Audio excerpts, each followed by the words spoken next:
Okay, let me clarify two things about the rapture. First, it's a mystery. I mean, it's a revelation. It's not a prophecy. Okay. Pangalawa, ito po ay talaga naman pong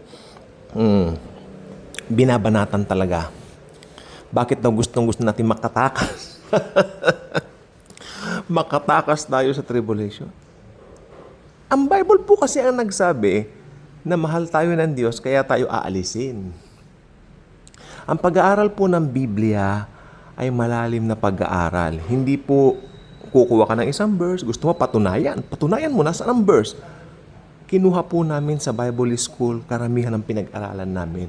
May mga libro nga po ako na ngayon po nangapunit-punit na nga po sa kung tutuusin. I'm really trying my best to locate those old books or should I say old writings of mine na kinopya ko sa mga ilang nung kami nag-aaral.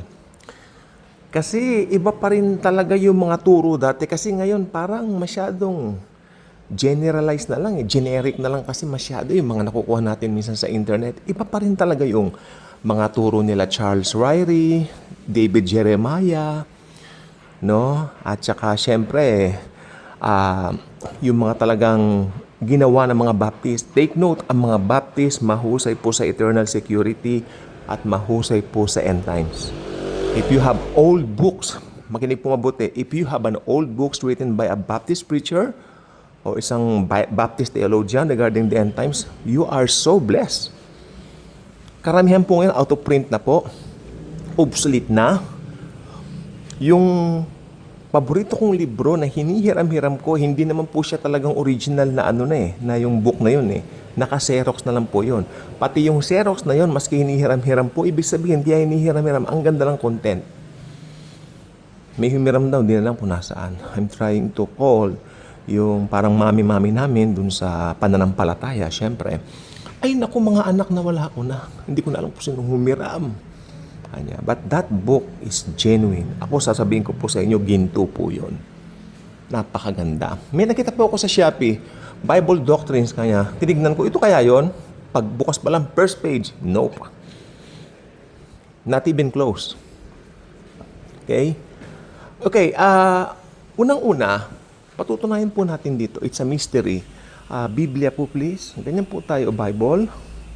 O, sa mga Bibles po natin, buksan natin sa 1 Corinthians chapter 15, verses 51 to 52. 1 Corinthians, acidic kasi ako, kaya ganito ko, pero sorry. Acidic na, pero gusto kinakanyang bawal. Milk tea na naman ako. 1 Corinthians chapter 15, verses 51 to 52. Behold, I tell you a mystery. We shall not all sleep. Ano sabi niya? Behold, I tell you a prophecy? Ano? Hindi. Behold, I tell you a mystery. So, ang rapture po, it's a mystery. It means a revelation to Paul coming from Jesus. We shall not all sleep, but we shall all be changed in a moment, in the twinkling of an eye, at the last trumpet. Okay. Last trumpet. Ito po yung last trumpet for the believers. Okay? May last trumpet for the believers, pero hindi po ito kasama dun sa 7 trumpeta ng puot ng Diyos. Okay? Napakalayo naman po yata yung kaya dapat nag-aaral tayong eschatology ng maayos. Okay? So, yun lang po para alam po natin. Then, verse 52, for the trumpet will sound, and the dead will be raised incorruptible. And we, may koma yung incorruptible, and we will be changed. Paliwanag ko po, yung trompeta, na huling trompeta for the believers, tutunog, will sound. At yung mga namatay, o ibig sabihin yung mga dead in Christ, yung mga namatay kay Kristo, simula noon pa yung mga tumanggap sa Kanya as their own, very own personal Lord and Savior, sila po ay bubuhayin muna. Incorruptible, ibig sabihin may bagong glorified body. Tapos tayo po mga nabubuhay pa, naaabutan po ng araw ng rapture, papalitan po tayo, katulad po nung ipinalit sa nakatawan po nila, yung binuhay sila. Simple. Simple. There's not even contradiction sa mga bagay ng Biblia kung gusto mo lang. Yung may nagsabi, atat na atat daw tayo makawala sa parang ayaw natin ng pagdurusa.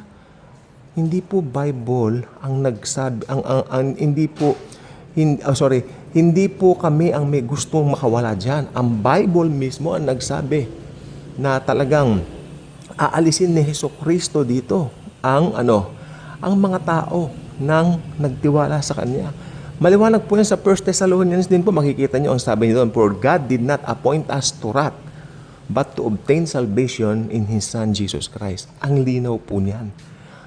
Yung wrath na binabanggit, God did not appoint us to wrath. Yung wrath doon, yung puot ng Diyos na isasabog niya o isasabog niya sa buong mundo sa tribulation, sa great tribulation rather. Kaya, atat na atat. Ano may mga ganyan? Kasi gusto pong sumuong ng mga ito sa tribulation. Hayaan po natin sila. You know what? Having that kind of mindset, having that kind of belief, talagang susuungin nyo nga. Congratulations po sa inyo. Susuungin nyo po talaga yan. Maniwala kayo sa akin. Because you don't put your trust in the finished work of the Lord Jesus Christ on the cross. That's simple. Rapture is not a prophecy. It's a revelation. Okay? At siyempre, tayo po ay bibihisan din ng bagong pagkatao tulad nung bagong katawan ako sana. At ito po ay katulad din nung kay Jesus nung siya po ay muling nabuhay. Tanda po ninyo, for the fear of the Jews, those disciples of His were inside the room praying for fear of the Jews, sabi ng Biblia. Very specific. Natatakot sila sa mga Hudyo kasi baka silang isunod na tudasin, di ba? But sa kalagitnaan ng kanilang takot, nakapinid ang mga pinto, pumasok si Jesus. Peace be with you. Sumayin yung kapayapaan. Diba? Natatandaan nyo yung pa ngayong unang meeting, absent si Tomas eh. The following week, Tomas present already. Peace be unto you. Sabi ni Tomas, my Lord and my God. Naniniwala ka na ba kasi nakita mo ko? Mapapalad yung mga hindi nakakita, pero naniniwala. Kaya sabi ko po sa inyo, it's a matter of faith sa lahat po. Ngayon, yung mga hindi naniniwala na hindi na susuungin ng mga believers ang tribulation, na irarapture tayo, yung mga naniniwala doon, congratulations po kasi we believe na talagang mahal tayo ng Diyos at irarapture po tayo. Pero doon sa mga hindi naniniwala po doon, talagang susuong po sila kasi parang sila yung sinasabihan ni Jesus na kailangan munang makita. Di ba? Naniniwala ka na ba, Tomas? Kasi nakita mo ako. Parang sila po yun eh. Di ba? Malalaman nila sa the end na totoo pala yung mararapture muna ang church. Pero hindi po sila naniwala, kaya maiiwan po sila. Tandaan nyo, ang pagsama po sa rapture is all about believing in the finished work of Christ. If you don't believe na sapat na yung ginawa ni Kristo sa cross, maiiwan po kayo talaga. Okay? Marami po nangangaral, sabi niya, yan, masama ang gawain, masamang ginagawa ng mga tao nga, maiiwan sila kasi ang ginagawa nila taliwas. OMG. Gawa na naman ang tao. Ano ba naman, masyado naman ang credit sa tao? Hindi Yung ginawa ng Panginoong Hesukristo, siya ay Diyos. Binigay ang buhay niya sa krus ng Kalbaryo. Siya na nga ang namatay, siya na naghirap para sa atin so that maligtas tayo. Ano bang problema doon? Diba? Imbis na pasalamat at tanggapin ang kinin, isa buhay, isa puso, hindi pa yata pinaniniwalaan dahil gusto mo isalip ang sarili mo para magkaroon ka ng pogi point sa Diyos. Nope, never in a million years. It's all about His finished work alone. Paulit-ulit lang po yan. Alam niyo kung bakit pala paulit-ulit ang preaching ng Bible na ito? Dahil, makinig po mabuti, dahil marami rin po mga Kristiyano matigas ang puso na hindi ayaw. Parang kanina nag-post yung isang mananampalataya rin sa Panginoon na pero ano siya, ang belief nila kasi nakakatakot eh. Parang puro doom and gloom, ganun-ganon, bla bla bla. Pero sabi ko, it's all about Jesus, tita. Balitita ang tawag namin. It's all about Him. At sa pagdating po niya, daragitin niya yung mga naglagak ng tiwala sa Kanya. So yan po gusto ko po sabihin po sa hapon na ito sa inyo dahil ewan ko po ba, bakit itong rapture na ito ay masyadong kontrobersyal? Samantalang kadaling tanggapin, it's a revelation, pangako ng Diyos kay Paul na mangyayari sa mga Kristiyano, sa mga Gentile Christians in particular. Tayo po, Gentiles po tayo kasi talaga sa tutuusin po naman sa Old Testament po, hindi naman po binanggit ang tungkol po sa rapture. You cannot find or locate anything from the Old Testament about it, but only in the New. So, yun lang po. God bless everyone.